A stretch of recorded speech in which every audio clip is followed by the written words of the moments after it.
Hey there, Cancer! Welcome dito sa ating channel at yun nga no, hi sa ating mga new viewers. My name is Yan and to our returning tambayers, thank you sa inyong walang sawang pagtambay. And yun nga kung hindi nyo knows, meron po tayong other channel.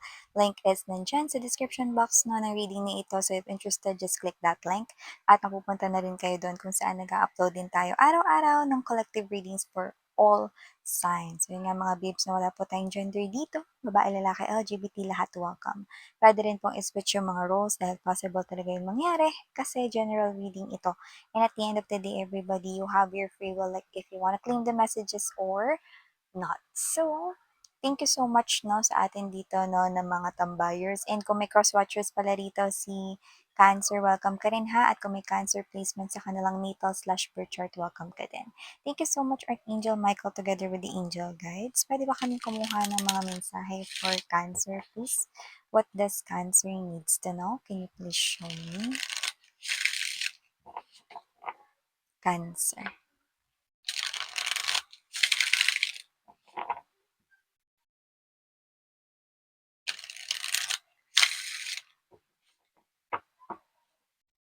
Okay, so let's go ahead and check this mga mensahe para sa'yo, Cancer. So guys, you do have here the energy of the Nurse or the Empress. We also have here the Lovers, 2 major arcanas na agad. We also have here this, wow, 3 major arcanas, Temperance energy. We also have here this 8 of Brushes, 8 of Wands energy, 5 of Records or the 5 of Coins energy, Student of Pens or the Page of Swords energy, and bottom of the deck we have the Solitary or the Hermit. We also have here this 4 of Wands or the 4 of Brushes energy, and bottom of the deck Justice card energy. Wow! You have lots of major arcanas right here. So it looks like no, ang nangyayari sa buhay mo ay parang mas pinakikialaman or mas gumagalaw no, ang ating mga divine unseen forces, the universe or God, no matter how you call it. No? I do respect each and other's beliefs, religion, and traditions. Okay? So nakita ko dito mga babes na kung sino-sino man no, yung mga makaka-resonate dito, just pick up the messages, okay? If you want to pick up those messages. Okay? And leave the rest behind kung hindi nag-resonate for you guys. Okay? Baka yun ay para sa ating other viewers. So here, Cancer, nakita ko dito, ang ganda. Mukhang tuloy-tuloy na talaga rito, no?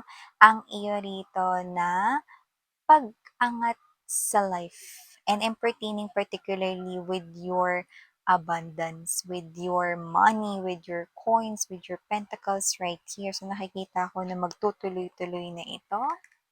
8 of Wands energy.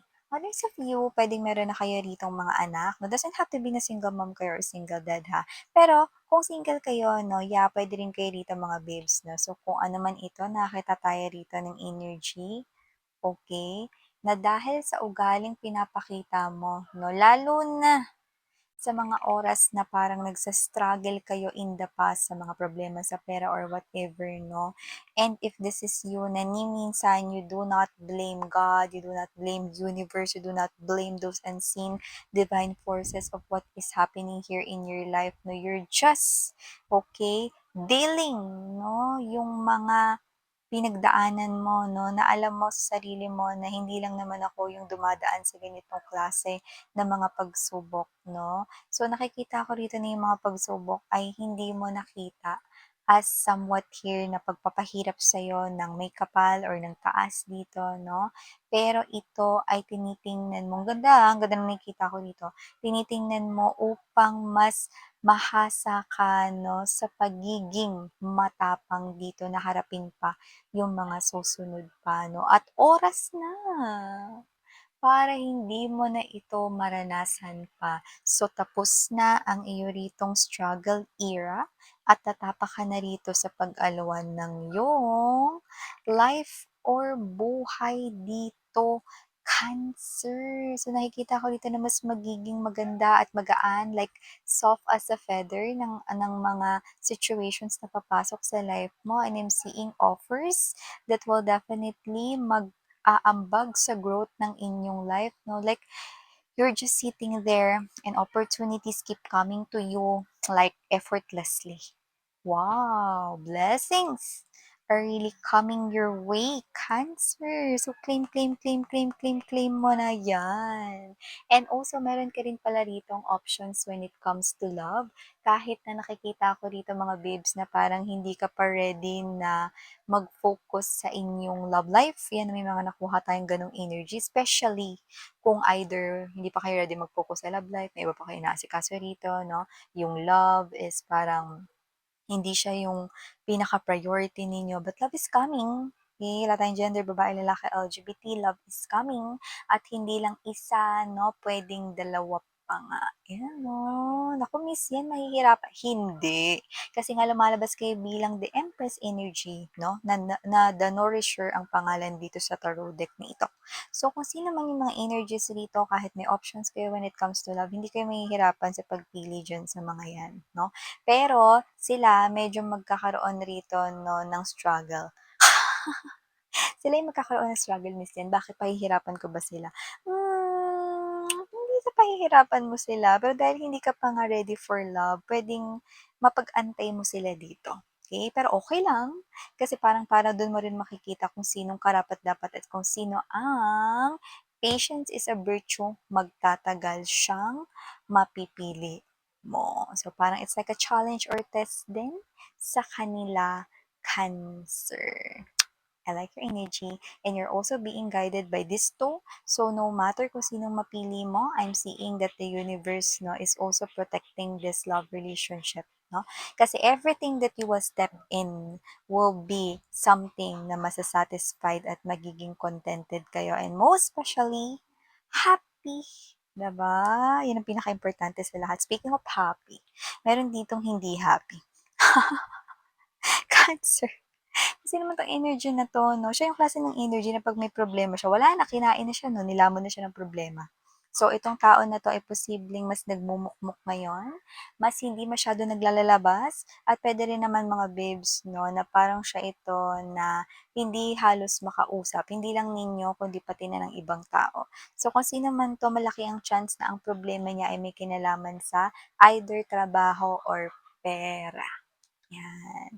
Pero dahil nga kasi ganyan siya na parang well occupied yung kanyang isipan, mas kailangan talaga niya dapat ng kausap dito 'no. So, I think if this is your friend right here or someone here na malapit sa inyo 'no, mas maganda na magkusa na kayong kausapin siya 'no, para kahit papaano 'no, maisip niya rito na maganda na shine-share niya 'yan. Kasi 'pag siya lang, alam mo yung magtatagal sa isip niya 'yan, hindi lang buong araw, matagal talaga, ilang araw, puwedeng ilang linggo pa nga 'no. So, para matapos na yung ganyang pagmumukmok niya rito, pero problema talaga sa pera yung nakikita ko diyan, kailangan talaga ilabas niya 'yan, sabihin niya 'yan 'no. So, hindi sa nahihiya siya rito, parang feeling ko lang hindi niya alam kung paano 'yan i-share sa iba, may mga gano'n kasing tao, eh. So, I think kilala mo kung sino yung tinutukoy ko dito. It's more likely kailangan lang talaga ditong may mag-initiate, mag-offer dito ng advice, 'yan. So, maliban diyan, Cancer, nakakita rin tayo ng energy rito, ha, na 'yan, ang ganda nito, may aatinan daw kayo dito, okey, kung saan yung aatinan ninyo hindi kayo na-inform na kailangan pala itong suot, 'yan. Ano ibig sabihin nun, miss, 'yan? Yung kunwari ganito, naimbitahan kayo rito pero hindi naman nasabi na, o kailangan pala formal suot dito, ay kailangan pala naka-gown, ay kailangan pala naka-suit and tie, ay kailangan pala ito, bohemian style. Yung suot mo dito, kailangan pala ganito, naka-jumper, colorful, blah, blah, blah. You know, example lang yung mga babes, no? At kung ano yung aatenan mo mga babes, no? Hindi dahil sa hindi mo nasunod yung dress code dyan, very particular tong message na to, pero babanggitin pa rin natin kasi baka ikaw yung tinutukoy dito, 'di ba? Ikaw pa rin yung mas aangat diyan. Hindi ko yan minsan dahil iba yung suot ko kasi na magtitinginin sa akin. Hindi dahil sa suot mo, kundi dahil sa'yo mismo. Okay? So, possible na iba sa inyo, no, puwedeng, hindi ninyo alam or hindi kayo aware, no, na nagtataglay kayo ng positive aura at ang aura ninyo yung niningning inside that room, no? Your positive aura is yung nagniningning kaya sila mapapansin ka nila dito, no? And if not yung aura ninyo, no, puwedeng hindi rin kayo aware that you are beautiful and you are handsome, no? No matter what you wear. See? So, kahit magsuot ka ng simpleng sandals, simpleng shorts, right? Magtsinelas ka, mag-sandals ka, no? Mas angat ka sa lahat, no? So, ganun ko nakikita ito. No need na tumingin ka sa ibaba at mahiya, no? Dahil dito nakikita ko, maliman yung suot mo dyan. Okay? Mukhang ikaw pa rin ang star of the show. Hindi mo mararamdaman dito yung pag-uusapan kanila na, ay, ba't ganyan yung suot niya, blah, blah, blah. Hindi, no? They will be like this. Sino siya? Ang ganda niya, no?